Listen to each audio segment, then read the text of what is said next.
前在上海的一家电子厂做过2个月的职场，主要负责电脑主板的焊接情况和良品率。虽然这份工作比较轻松，也比较简单，但是2个月后我还是果断集中跑路了。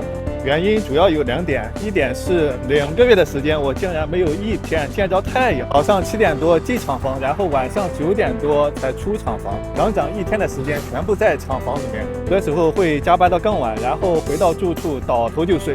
最后几天我上的是夜班，本来打算白天的话可以晒晒太阳，但是确实太累了。再说大冬天的，如果在外面睡着的话，很容易感冒的。所以那2个月的时间，我基本上没有看见太阳，最多就是在中午吃完饭，然后去休息区的窗边去蹭蹭阳光。那对我来说已经是很幸福的事了。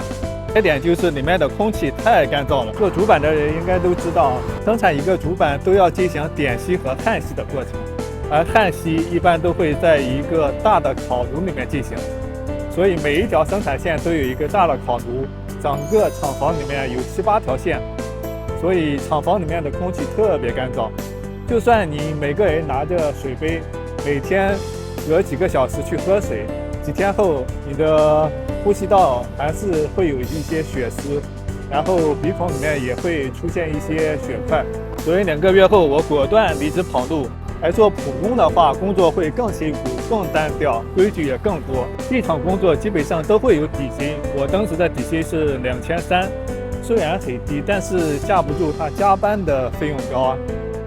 平时的加班是1.5倍工资，周末加班是2倍工资，节假日加班是3倍的工资。而我当时刚好是在春节期间，所以工资还是相对可观的。所以厂里面员工想要高收入，基本上都是加班换来的。但并不是说这厂没有一点点优势，在我看来，这厂最大的优势就是稳定。如果你能加得起班、熬得起夜，进厂后又干着比较绿色、比较轻松的工种，那就简直不要太完美了。接下来我们再说一说外卖。送外卖相对于这厂子最大的优势就在于自由。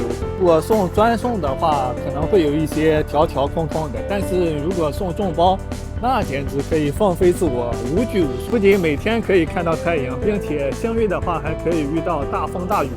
不仅会骑着小电驴走遍城市的大街小巷，你也会清楚藏在犄角旮旯里的每道美食。